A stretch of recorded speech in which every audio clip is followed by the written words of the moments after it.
The scent of antiseptic and impending motherhood filled Isabella's world, a stark contrast to the supposed sterile boardroom where her husband Sebastian was allegedly fighting for their future. He was closing a deal he'd said one that would secure their legacy. But as Isabella gasped through contractions alone, the legacy Sebastian was truly building was one of deceit splashed across scandalous photographs taken thousands of miles away. The sting of betrayal would be sharper than any labor pain, the discovery more earth-shattering than any business triumph. This is the story of how a missed birth became the catalyst for unmasking a millionaire's monstrous lie. The penthouse apartment on Park Avenue hummed with a quiet opulence, a testament to Sebastian Thorne's Midas touch in the world of international finance. Every surface gleamed. Every artwork was a carefully chosen statement, and Isabella, his wife of 5 years, often felt like another exquisite acquisition, particularly now, 9 months pregnant and moving through their home with the heavy grace of a ship about to dock. Their life to the outside world was an enviable tapestry of charity galas, exclusive resort vacations, and whispered accolades in society columns.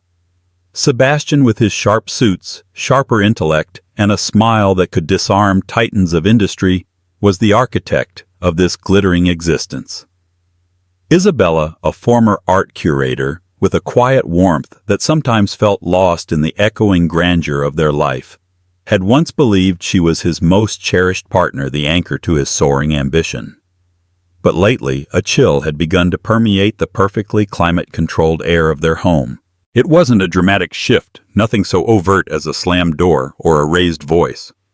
Sebastian was too polished for such crude displays.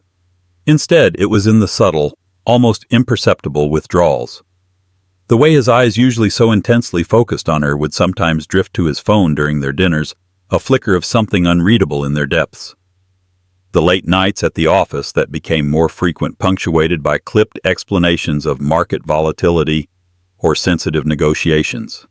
Isabella, her body swollen and her senses heightened by impending motherhood, tried to dismiss her unease as hormonal anxiety. Pregnancy did strange things, everyone said so. Yet the nagging feeling persisted, a tiny, insistent voice whispering that the foundations of their perfect life were not as solid as they appeared. The nursery was ready, a haven of soft creams and gentle animal motifs, a stark contrast to the cool chrome and glass that dominated the rest of the penthouse. Isabella would spend hours there, rocking in the antique chair Sebastian had grudgingly approved. It wasn't on brand, he'd initially complained, dreaming of the little life about to join them. She'd chosen the name herself, Leo, for lion-hearted, a quality she felt their child would need in the world Sebastian inhabited. It was during one of these solitary afternoons, sunlight streaming through the floor-to-ceiling windows and casting long shadows across the plush carpet, that Sebastian delivered the news. He walked in loosening his silk tie, the scent of his expensive Tom Ford cologne preceding him. "Darling," he began, his voice smooth, almost too smooth. "Something unavoidable has come up." Isabella's hand stilled on her swollen belly. "Oh, what is it?" "The Keston deal. It's reached a critical juncture. They're insisting on a face-to-face in Zurich. Final negotiations. It's make or break." He sighed, running a hand through his perfectly styled dark hair. "And the timing, I know it's atrocious. It's next week." Next week. Her due date was next week. A cold dread seeped into Isabella's bones, pushing past the warmth of the nursery. "Zurich, Sebastian, you can't be serious. The baby—" "I know, Izzy, I know." He knelt before her, taking her hands. His were cool. "Believe me if there was any other way. But this is monumental. Billions are on the table. This secures our future, Leo's future, for generations." He pressed a kiss to her forehead, a gesture that felt more performative than affectionate. "I'll move mountains to be back before, or at the very least the moment he arrives. I'll charter a jet. I'll break land speed records. You know I will." She searched his eyes, looking for the man she'd married, the one whose gaze used to hold only her. She saw ambition, yes, but also a strange sort of detachment, as if he were observing her reaction from a distance. "A board meeting, Sebastian, more important than the birth of our first child." Her voice was quiet, laced with a hurt she couldn't entirely conceal. "It's not just a meeting, Isabella. It's the culmination of 2 years' work." He countered, a slight edge creeping into his tone. "It's for us, for the family." He stood pacing the length of the nursery, his movements restless. "I've already spoken to Dr. Reynolds. Your mother will be here. You'll have the best care in the world. I'll be on the first flight back the second things are signed." Isabella felt a profound sense of loneliness settle over her. Her mother, while well-meaning, wasn't Sebastian. The best doctors couldn't fill the space his absence would create. She looked around the beautiful, sterile nursery, a gilded cage for her soon-to-arrive baby, and a sudden chilling thought pierced through her. He wasn't just going to a board meeting. It felt like an escape. The days leading up to his departure were a blur of forced smiles and hollow reassurances. Sebastian was solicitous, overly so, ensuring her every comfort was met, yet his mind seemed elsewhere. He packed his bespoke leather valise, not with stern business documents, but with clothes that seemed lighter. Linens, silks. He'd laughed it off when she'd questioned it. "Zurich can be surprisingly warm this time of year, darling, and one must always be prepared for a celebratory dinner post-deal." The night before he left, he held her close, his lips brushing her hair. "I love you," he whispered. "Don't ever doubt that." But the words felt like a well-rehearsed line, beautiful in their delivery, but lacking genuine resonance.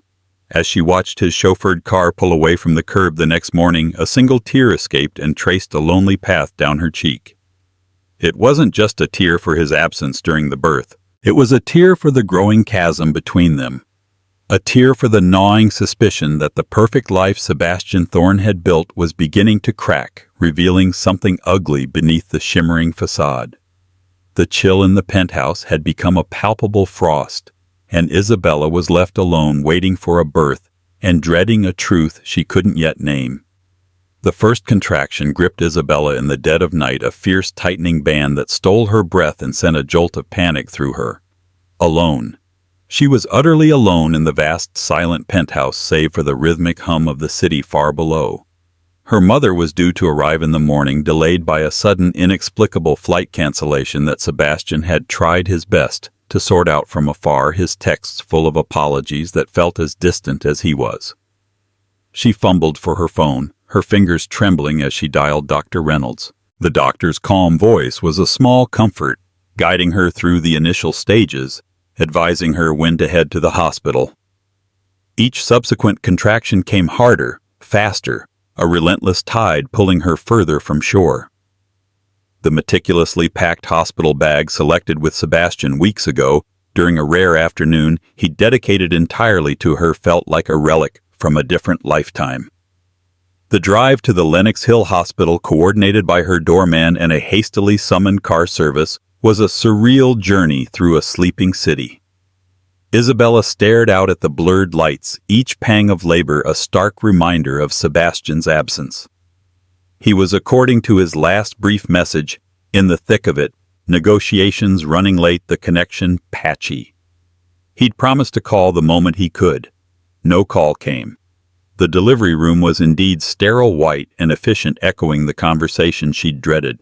Nurses, kind yet professional, moved around her, their voices soft, but none could fill the void left by the man who should have been holding her hand, whispering words of encouragement, sharing in this monumental, terrifying, beautiful moment. Her own mother finally arrived, flustered and apologetic, just as the pain reached an almost unbearable crescendo. But it wasn't the same. Leo Sebastian Thorne was born at 3:17 a.m., a healthy, screaming bundle of life, his tiny fists waving in the air. Isabella, exhausted, tear-streaked, and overwhelmed, felt a surge of love so profound it momentarily eclipsed the ache of Sebastian's absence. She held her son, this perfect little being, and whispered, "It's just you and me for now, little lion." Later that morning, after the flurry of medical checks and her mother's tearful congratulations, Isabella lay in the quiet of her private room. Leo slept soundly in a bassinet beside her bed. The city was waking up, sunlight filtering through the blinds. Her phone, clutched in her hand, remained stubbornly silent from Sebastian, save for a pre-scheduled congratulatory flower delivery notification from his assistant. The attached card read, "So proud of you. Will call ASAP S." It felt like a slap in the face. Days passed in a haze of feeding, changing, and snatching moments of fitful sleep. Sebastian's calls, when they finally came, were brief, filled with static, both literal and emotional. He gushed about missing the birth, blamed the unrelenting negotiations, the sealed room policy, the terrible signal. He promised he was wrapping things up, that he'd be home soon. His voice sounded strained, but not with exhaustion from work, Isabella thought. It sounded strained, like a poorly constructed lie. It was on the fifth day, back in the echoing silence of the Park Avenue penthouse, that the world tilted on its axis. Leo was napping. Her mother had gone out for a much-needed break, and Isabella found herself restless. She wanted to send out birth announcements, elegant ones, the kind her social circle expected. Sebastian had mentioned a designer he'd consulted, that the templates were probably on his shared cloud drive. She opened her laptop, her fingers still a little clumsy from the lingering effects of childbirth.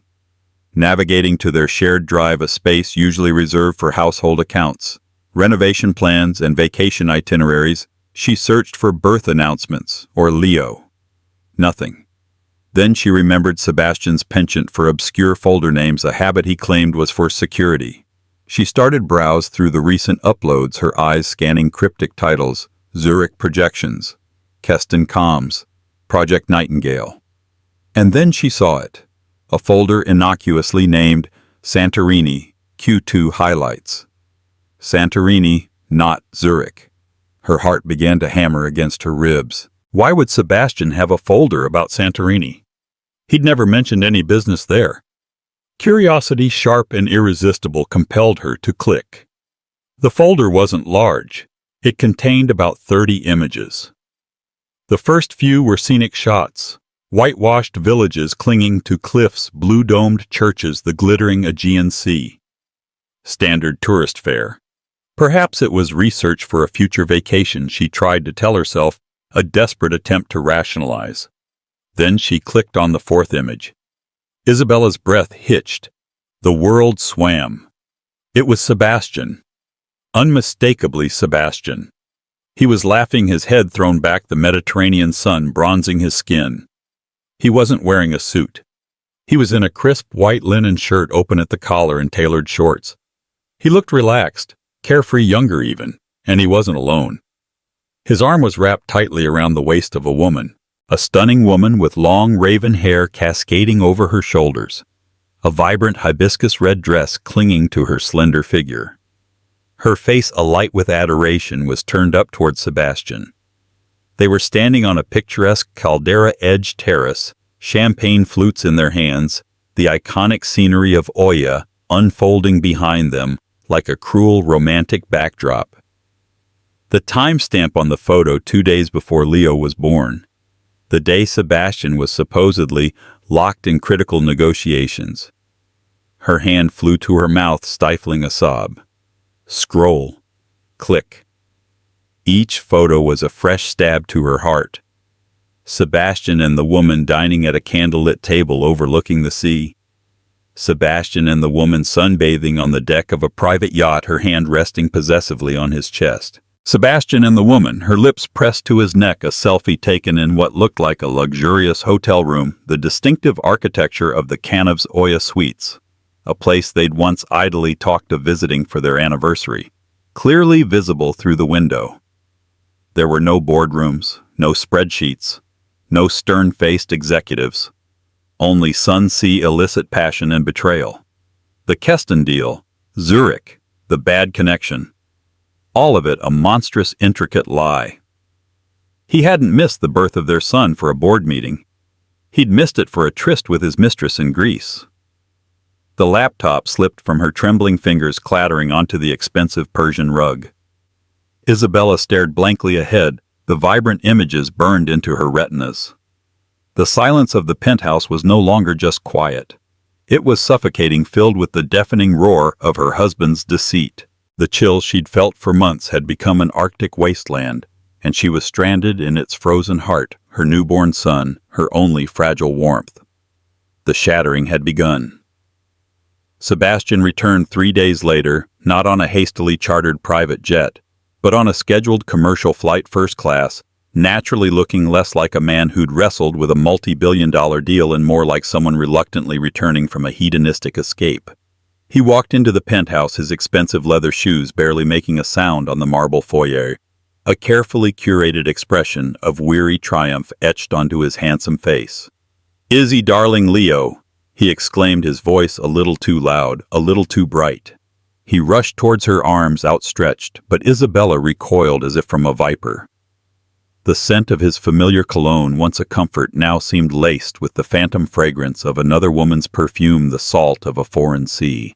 "Don't touch me," she whispered, her voice dangerously low, vibrating with a fury she had nursed for 3 agonizing days, fueled by the lurid images seared into her memory. Sebastian stopped, his smile faltering, replaced by a look of carefully manufactured concern. "Darling, what's wrong? Are you all right? Is Leo okay?" He made a move towards the bassinet where Leo slept, oblivious to the storm gathering in the room. "He's fine," Isabella stated, her gaze cold as ice. No thanks to his father, who was too busy soaking up the Grecian sun to be bothered with his birth. The color drained slightly from Sebastian's face, but his composure, honed in countless high-stakes negotiations, barely wavered. "Greece? What are you talking about, Izzy? I was in Zurich, I told you. The Keston deal was brutal. We were practically chained to the conference table." He ran a hand through his hair, a gesture she now recognized as a well-practiced nervous tic designed to convey stress. "Oh, the Keston deal," Isabella said, her voice dripping with sarcasm. She walked over to her laptop, which she had placed strategically on the polished mahogany coffee table. With a trembling finger, she clicked open the Santorini Q2 highlights folder. Does the Keston deal usually involve champagne sunsets in Oya, or perhaps intimate dinners overlooking the Aegean with raven-haired beauties in red dresses? She turned the laptop screen towards him. The photo of Sebastian and his mistress laughing, their bodies close, filled the display. For a fraction of a second, a flicker of genuine panic crossed Sebastian's eyes. It was there Isabella saw it, the unmistakable glint of a man caught. But it vanished as quickly as it appeared, replaced by an expression of utter bewilderment, then dawning indignant offense. "What is this?" he demanded, his voice rising. "Where did you get this? Is this some kind of joke?" He scoffed, attempting a dismissive laugh that caught in his throat. "This is absurd. Photoshop, Izzy, really. After everything I've been through this week, to come home to this accusation. Photoshop." Isabella's voice rose to match his raw, wounded sound. "There are 30 pictures, Sebastian. On your cloud drive, pictures of you, looking remarkably relaxed for someone supposedly in critical negotiations, with a woman who is clearly not a board member. Her name is Sophia Rossi," Sebastian said, his tone suddenly sharp, authoritative. "And yes, she was in Santorini. So was I, for a very brief, very necessary detour." "A detour?" Isabella's laugh was incredulous, borderline hysterical. "A detour that coincided perfectly with my labor. A detour that involved intimate dinners and what looked suspiciously like a romantic getaway. Sophia Rossi is the daughter of Lorenzo Rossi." Sebastian continued, his voice regaining its smooth, persuasive cadence. He began to pace the picture of a wrongly accused man. "Lorenzo Rossi is a potential investor, a silent partner in the Keston acquisition. He's notoriously private, almost reclusive. He insisted on meeting in a more informal setting. His daughter Sophia facilitates many of his business dealings. It was unconventional, yes, but absolutely critical. The deal was on a knife's edge, Izzy. I had to play it their way." Isabella stared at him momentarily, stunned by the audacity, the sheer seamless fabrication of his explanation. He was good. Terrifyingly good. He wove half-truths and outright lies into a tapestry so intricate it was almost believable. Almost. So the champagne, the laughter, the hand on your chest on a yacht, that was all part of sealing the Keston deal. She challenged, her voice trembling. Were you negotiating in your swim trunks, Sebastian? Don't be crude, Isabella. He snapped, his eyes hardening. You're twisting things. You're emotional. You've just had a baby. Your hormones must be all over the place. I understand you're upset I missed the birth, and for that I will never forgive myself. But to invent this sordid fantasy... He shook his head, a look of profound disappointment on his face. I expected better of you. Gaslighting. He was gaslighting her. Denying her reality, making her question her own sanity. The classic maneuver of a manipulator. But Isabella had seen those photos. The intimacy was undeniable, the context far from professional. My hormones, she seethed. Don't you dare try to pin this on postpartum hysteria. Sebastian, I saw what I saw, and it wasn't a business meeting. She pointed to a particularly damning photo. Sebastian and Sophia, their faces close, her hand caressing his cheek, a look of unmistakable tenderness between them. Is this how you negotiate with investors' daughters, Sebastian? By letting them stroke your face in a 5-star hotel. The hotel was clearly identifiable. She'd even quickly Googled the distinctive poolside cabanas of the Canaves Oya suites to confirm. Sebastian's jaw tightened. She was concerned. The negotiations had been particularly stressful. A moment of misplaced empathy. You're reading too much into it. He stepped closer, his voice dropping, attempting to regain control. Izzy, listen to me. I love you. I love our son. This deal, it was for us. Why would I jeopardize everything for what you're imagining?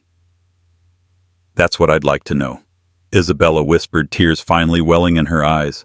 Not of sadness, but of sheer unadulterated fury and a profound sense of betrayal. Why, Sebastian? Was I not enough? Was this perfect life you built? Not enough. He reached for her again, his expression softening into one of pained sincerity. Darling, you are everything to me. This is a misunderstanding, a terrible, unfortunate confluence of circumstances. Let me explain everything calmly, without these inflammatory pictures clouding your judgment. But Isabella wasn't listening anymore. The man standing before her was a stranger, a skilled actor playing the role of a devoted husband. The warmth she once felt from him was a calculated performance, his reassurances nothing but carefully constructed lies. The fight had just begun, but in that moment, Isabella knew one thing with chilling certainty: the Sebastian she had married, or at least the man she believed him to be, was gone. In his place stood a master manipulator, and she had just witnessed his command performance. The board meeting hadn't been in Zurich. It had been right here in their living room, and she was the one being ruthlessly outmaneuvered. The days following Sebastian's return were a masterclass in psychological warfare. He was a constant, hovering presence, suffocatingly solicitous, yet with an undercurrent of steely control. He treated Isabella like a fragile, slightly unhinged patient, attributing her suspicions to exhaustion and the emotional turmoil of new motherhood. He'd bring her tea, coo over Leo, and then gently try to steer the conversation back to how misconstrued the Santorini photos were, how damaging her accusations could be if she weren't careful. But Isabella was not unhinged. She was heartbroken, yes, and incandescent with rage, but her mind was sharp, fueled by a desperate need for the unvarnished truth. The images from Santorini were her grim anchor to reality. While Sebastian wove his narrative of complex business dealings and necessary optics, she clung to the undeniable intimacy captured in those photographs. She began to operate in the shadows of her own home. When Sebastian was at his actual office or locked away in his study on important calls, Isabella started her own investigation. The cloud drive became her primary source. Sebastian, in his arrogance, hadn't thought to wipe it, so confident was he in his ability to gaslight her into submission. She found more. Not incriminating photos, but breadcrumbs flight itineraries booked under his personal account. Not the company's one to Santorini, another from Santorini to Zurich, then finally to New York. The dates aligned perfectly with his board meeting, the layover in Zurich, a flimsy attempt to corroborate his original story if she ever dug deep enough to check flight records. There were also heavily encrypted expense reports titled Project Nightingale Contingency. She couldn't open them, but the name itself sent a shiver down her spine. It sounded secretive, covert, not like a standard business expenditure. Her focus, however, narrowed on Sofia Rossi. If Sebastian's story about Lorenzo Rossi and the Keston deal held even a shred of truth, Sofia would be a known entity in certain business circles. Isabella, a former art curator, still had connections in the high-end international world where art, wealth, and business often intersected. She started subtly making discreet inquiries with old contacts, feigning a casual interest in emerging players in European finance. She mentioned the Rossi name, specifically Sofia. The initial responses were vague. Lorenzo Rossi was indeed a powerful, somewhat shadowy figure in Italian finance, known for his old-world style and aversion to the limelight. His daughter Sofia, however, was less of a recluse. A breakthrough came from an unexpected source. A former colleague now working for a high-end art advisory service in London who had encountered Sofia Rossi at Art Basel a couple of years prior. Sofia Rossi, her friend Chloe had said over a crackly WhatsApp call, "Oh yes, striking girl. More of a socialite than a serious businesswoman from what I gathered. Attached herself to a string of wealthy, powerful men. Last I heard she was linked to some Italian shipping heir, but that fizzled out." Why do you ask, Izzy? Considering acquiring a piece she's connected to, a socialite, not a facilitator of her father's ultra-private business dealings. The carefully constructed image Sebastian had painted of Sofia as a serious, indispensable business conduit began to crumble. Isabella pressed further, her heart pounding. "Just curious, Chloe. She crossed my radar in a completely unrelated context. Is she known for being involved in her father's company directly? In negotiations, that sort of thing?" Chloe laughed. "Lorenzo Rossi. Letting Sofia near a serious negotiation? Highly unlikely. He's old-school patriarchal. She's the pretty face for the family at charity events, the one who gets their name in Tatler. Talented at spending money, not necessarily at making it for the family empire. Though word is she's ambitious, always looking for an in to something bigger, a way to prove herself beyond being just Rossi's daughter." Each word from Chloe was another nail in the coffin of Sebastian's elaborate lie. Ambition. Attached to wealthy, powerful men. Looking for an in. It painted a picture of Sofia not as a pawn in a complex financial strategy, but as a potential predator, or at the very least an opportunist. And Sebastian, her powerful, wealthy husband, was her latest target, or perhaps a willing accomplice. Isabella thanked Chloe, her mind racing. She needed more than anecdotal evidence. She needed something concrete. Her next step was riskier. She remembered Sebastian mentioning a private investigator he'd once used for due diligence on a particularly sensitive acquisition. Marcus Vance. His details were likely still in Sebastian's old-fashioned Rolodex, another anachronism Sebastian clung to. Under the guise of searching for a contact for a pediatrician recommendation, she managed to access Sebastian's study while he was ostensibly on a conference call. The muffled sounds of what was probably a sports highlights reel drifted from under the door. Her fingers, surprisingly steady, flipped through the cards. V. Vance Marcus. Vance Investigations. There was a number and an address. Hiring a PI against her own husband felt like a monumental betrayal of the vows they had once shared. But Sebastian had betrayed those vows, first spectacularly and devastatingly. This wasn't about revenge. It was about survival, about protecting herself and Leo from the intricate web of deceit Sebastian was spinning. She met Marcus Vance in a discreet coffee shop far from her usual Upper East Side haunts. He was a quiet, observant man, his eyes missing nothing. Isabella, feeling exposed and vulnerable, laid out her story, carefully omitting the source of the initial photographs, simply stating she had irrefutable evidence of her husband's infidelity and suspected he was lying about significant business matters. She provided Sofia Rossi's name and the Santorini connection. Vance listened without judgment, his expression impassive. "What do you want to find out, Mrs. Thorne?" "Everything," Isabella said, her voice firm, defying the tremor in her hands. "Who is Sofia Rossi, really? What is her actual involvement with my husband?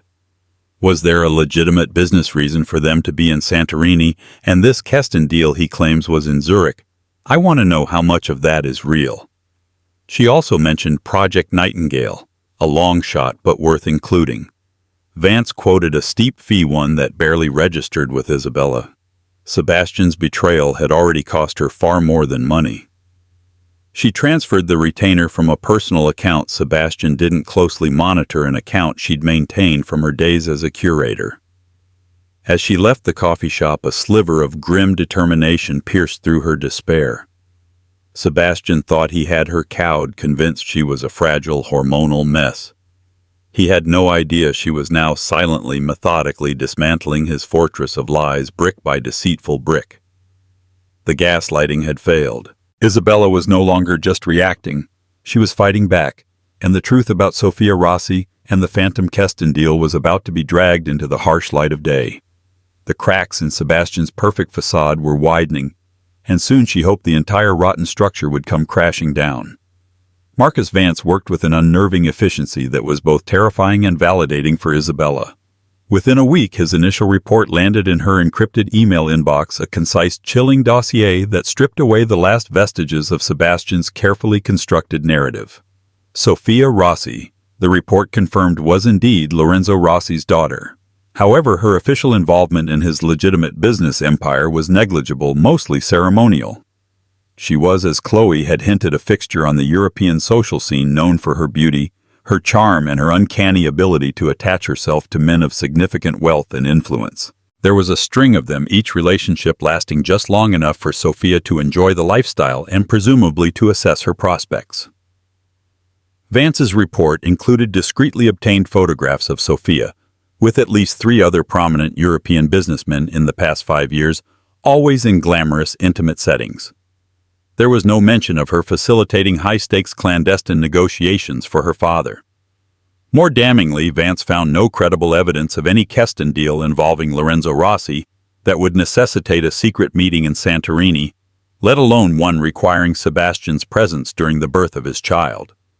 The Keston Group, a legitimate agricultural conglomerate, had indeed been in merger talks, but with a different consortium entirely, and those negotiations were headquartered in Frankfurt, not Zurich. Sebastian's company, Thorne Capital, had a peripheral advisory role, one that could have been handled by any competent junior executive. It was certainly not the make-or-break, multi-billion-dollar deal Sebastian had portrayed. The Project Nightingale expenditures remained opaque, routed through a series of shell corporations. But Vance noted that significant sums had been transferred to an account linked to a luxury lifestyle management company that specialized in discreet travel and high-end experiences, the kind of company one might use to arrange a clandestine romantic getaway. The timing of these transfers coincided with the trip to Santorini. Isabella read the report in the sterile quiet of Leo's nursery, the soft glow of the nightlight casting long dancing shadows on the walls. Each sentence was a cold, hard nail hammered into the coffin of her marriage. There was no misunderstanding, no hormonal overreaction on her part. There was only calculated deceit, a breathtakingly arrogant betrayal orchestrated by her husband. He hadn't just lied about an affair. He had fabricated an entire professional crisis to cover his tracks. The pain was a raw physical ache in her chest, but beneath it a cold anger was solidifying into resolve. She would not be his fool, his emotionally overwrought wife easily placated and dismissed. The next evening she waited for Sebastian in their living room. She hadn't dressed for dinner. She was in simple slacks and a silk blouse, her hair pulled back, her face devoid of makeup. On the coffee table, neatly arranged, were Vance's report copies of the Santorini photos and another document, their prenuptial agreement. Sebastian walked in, loosening his tie, a weary sigh escaping his lips. "Long day," he began, then stopped, noticing her expression, the tableau on the table. A flicker of something, annoyance, apprehension, crossed his face. "What's all this, Izzy? Are we back to this again? I thought we were past your Santorini fixation." "There's no fixation, Sebastian," Isabella said, her voice calm, devoid of the hysteria he always seemed to anticipate. "There is only the truth, and I have it." She gestured to Vance's report. "This is from a private investigator. It seems your Keston deal in Zurich, facilitated by the business-savvy Sophia Rossi in Santorini, was a rather elaborate piece of fiction." Sebastian's eyes darted to the report, then back to her, his jaw tightening. "A private investigator? You hired someone to spy on me, Isabella? After everything? On what grounds?" His voice was rising, laced with manufactured outrage. "On the grounds of your lies, Sebastian," she countered, her composure unwavering. "Lies about your whereabouts when our son was being born. Lies about a woman named Sophia Rossi, who it turns out is less of a business negotiator and more of a serial consort to wealthy men. Lies about a phantom deal that was supposedly crucial for our family's future." She picked up one of the Santorini photos, Sebastian and Sophia clinking champagne glasses, the sun setting behind them. "This isn't misplaced empathy, Sebastian. This is an affair. A tawdry, deceitful affair you concocted an elaborate fantasy to conceal." He stared at the photo, then at her, his bravado deflating slightly. He ran a hand over his face, the picture of a cornered man. "All right," he said, his voice dropping, attempting a conciliatory tone. "All right, perhaps I wasn't entirely forthcoming about the exact nature of my trip. Things with Sophia, it was a mistake. A moment of madness. It meant nothing, Izzy." "Meant nothing." Isabella's voice was dangerously quiet. "It meant enough for you to miss the birth of your son. It meant enough for you to construct this intricate web of lies and make me question my own sanity." "I was under immense pressure," he blustered, trying a different tack. "The market has been volatile. I sought comfort in the wrong place. It was a lapse in judgment, a terrible one. But it's over. It meant nothing, I swear. You and Leo, you're my life." Isabella let out a humorless laugh. "Spare me the platitude, Sebastian. We are past that." She slid the prenuptial agreement across the table. "I had my lawyers review this today as well. It's quite ironclad, wouldn't you agree? Designed to protect your assets, your empire." A new kind of tension entered the room. Sebastian looked at the prenup, then at her, his eyes narrowing. "What are you implying, Isabella?" "I'm not implying anything. I'm stating a fact. This document was designed to ensure that in the event of a divorce, I walk away with a settlement, but you retain the lion's share of your wealth, your companies, your precious Thorn capital." She paused, letting her words hang in the air. "And it has a rather stringent infidelity clause, doesn't it?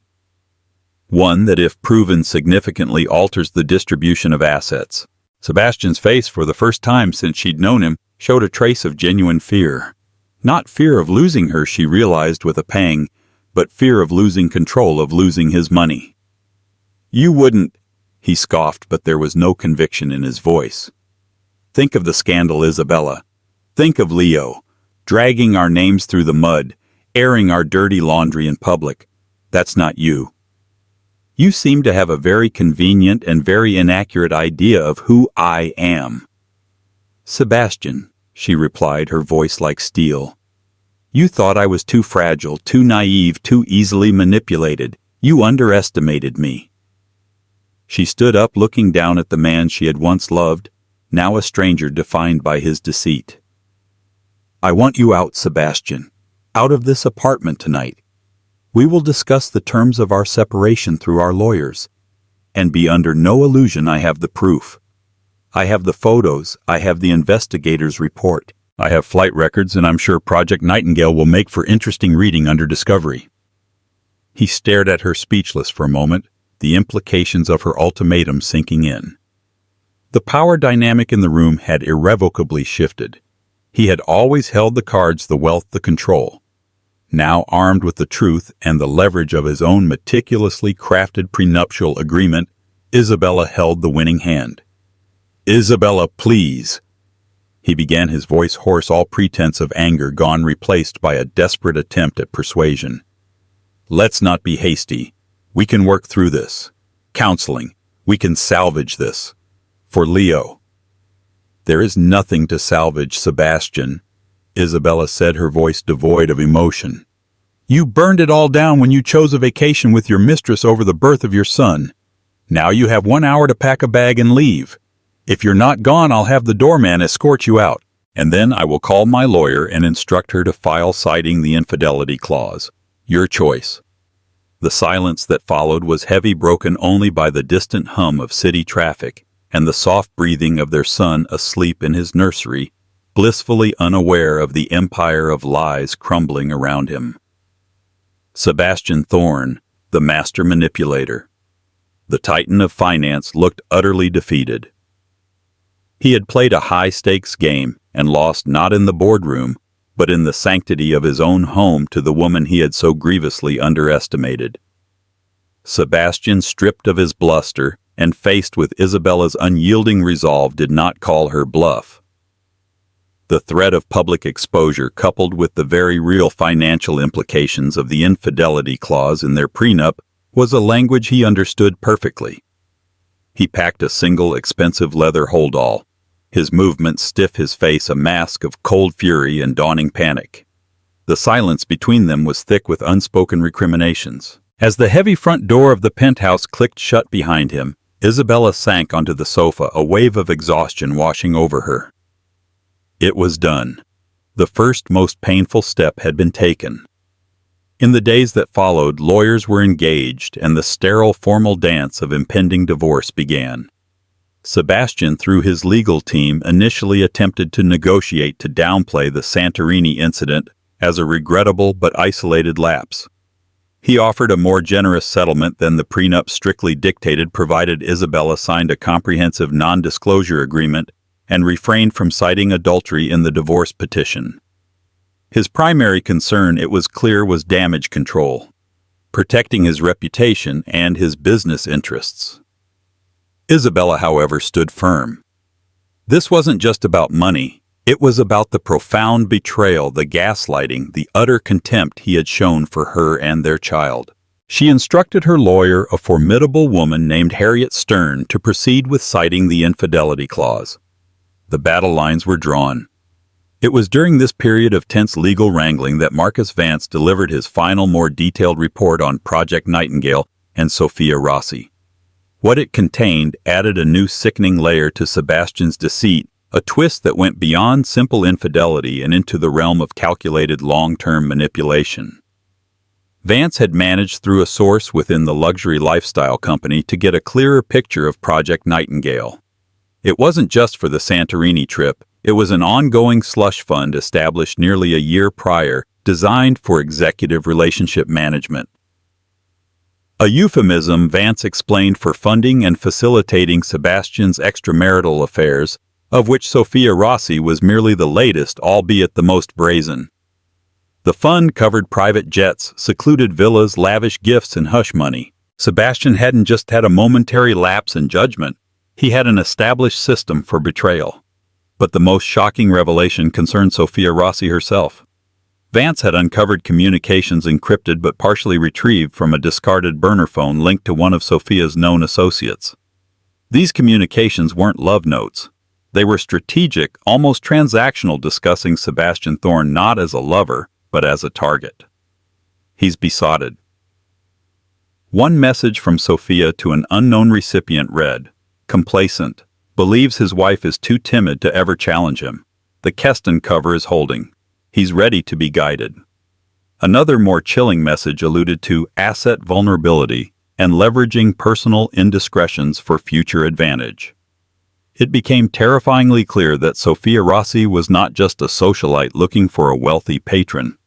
She or someone she was working with had a far more insidious agenda. Sebastian wasn't just a philanderer. He was a fool being played. Isabella felt a cold dread creep up her spine as she read these fragments. What future advantage were they talking about? What asset vulnerability? Harriet Stern, upon reviewing Vance's findings, looked grave. Isabella, she said, her voice serious. This is more than just an affair. This Sophia Rossi. She sounds like she was grooming him or setting him up for something. Does Sebastian have enemies? Business rivals who might want to discredit him or gain leverage over Thorn Capital. Isabella thought of Sebastian's ruthless business tactics, the enemies he must have made on his climb to the top. The possibilities were endless. He's not a well-loved man in some circles, she admitted quietly. The fact that he was so easily duped by this woman. Harriet continued. Using company resources, creating a slush fund. It speaks to a level of recklessness that could be incredibly damaging to his company if it became public. It's not just marital infidelity anymore. It's a potential breach of fiduciary duty, misuse of corporate assets. Suddenly, Sebastian's desperation to avoid a public adultery-based divorce took on a new light. It wasn't just about personal embarrassment or a slightly more equitable distribution of assets.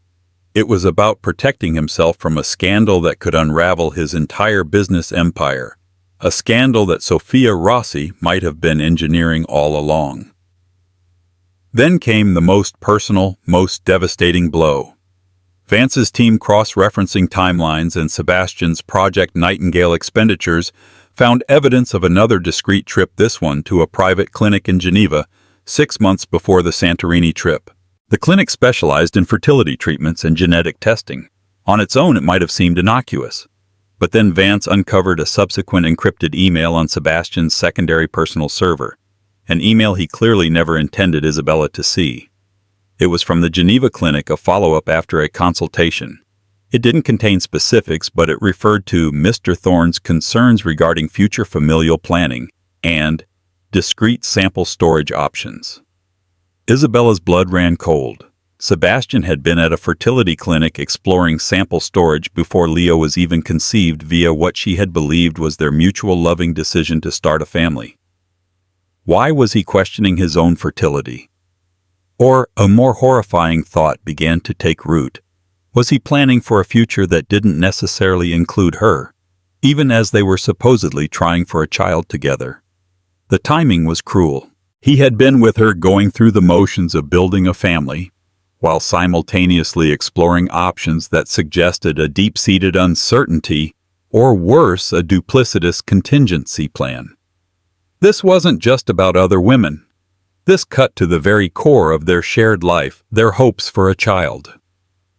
Leo.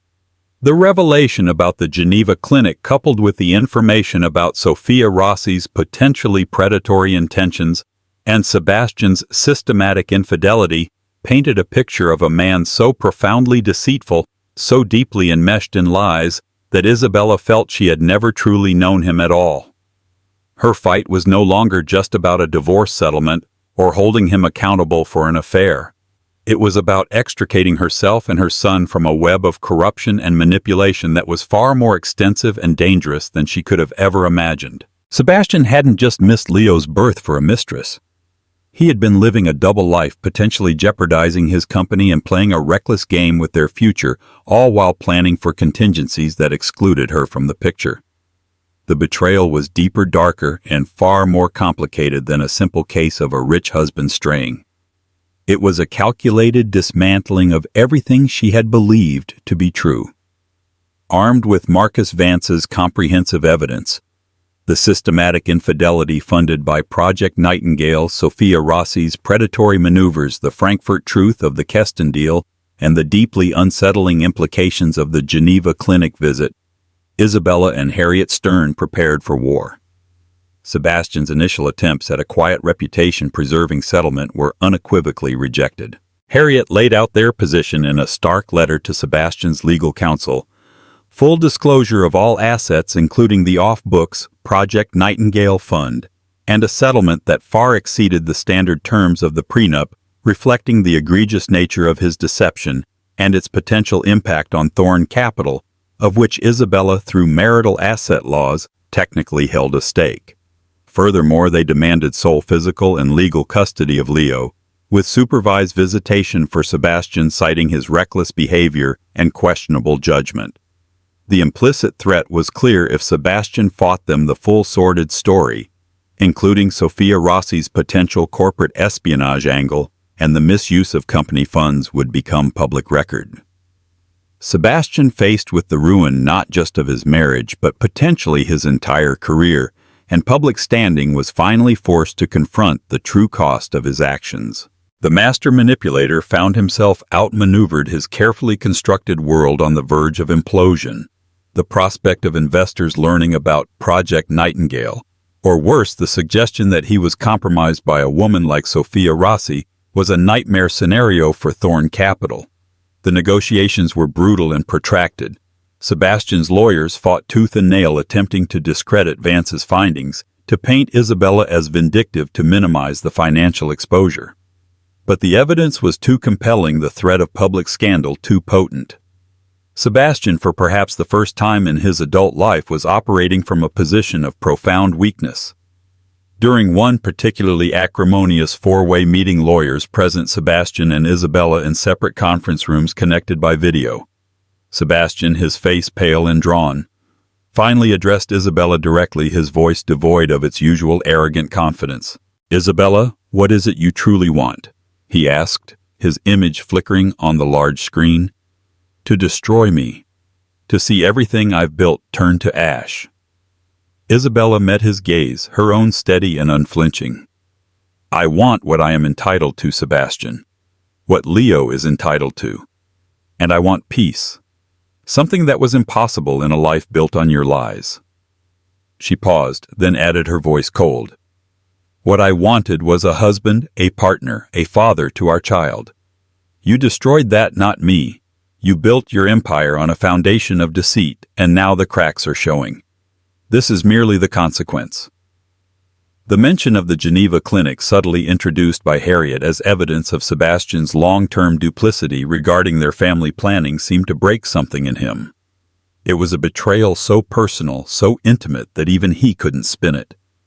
It painted him not just as an adulterer, but as a man capable of profound emotional cruelty. In the end, Sebastian capitulated. The settlement was substantial, granting Isabella a significant portion of their liquid assets, the Park Avenue penthouse outright, and generous child support for Leo. More importantly, she received full legal and primary physical custody. Sebastian was granted supervised visitation, a humbling concession for a man obsessed with control. Critically, as part of the settlement, a gag order was placed on both parties regarding the specifics of Project Nightingale, and Sophia Rossi's involvement contingent on Sebastian's full compliance with the financial terms. He was buying her silence to save his company, but the price was steep. The divorce was finalized quietly, efficiently, the cause cited as irreconcilable differences, though the whispers in their rarefied social circle were deafening. Sophia Rossi vanished from the scene as quickly as she had appeared, likely realizing her project with Sebastian had run its course, or perhaps paid off by Sebastian himself to disappear. The full extent of her agenda remained a chilling unknown, a loose end that Isabella knew might resurface one day. For Isabella, the victory was bittersweet. She had her freedom, financial security for herself and Leo, and the grim satisfaction of having exposed Sebastian's lies, at least to him and their legal teams. But the emotional toll was immense. The man she had loved, the life she had believed in, had been a carefully constructed illusion. Trust, once shattered so completely, felt impossible to rebuild. She sold the Park Avenue penthouse, its opulent rooms now tainted with too many painful memories. She bought a beautiful light-filled brownstone in a quieter, more family-oriented neighborhood far from the glittering, hollow world Sebastian inhabited. She focused on Leo, pouring all her energy into creating a stable, loving environment for him, a sanctuary from the toxicity of his father's legacy. The months that followed were about rebuilding not just her life but herself. She returned to her passion for art, taking on consultancy projects, reconnecting with the art world on her own terms.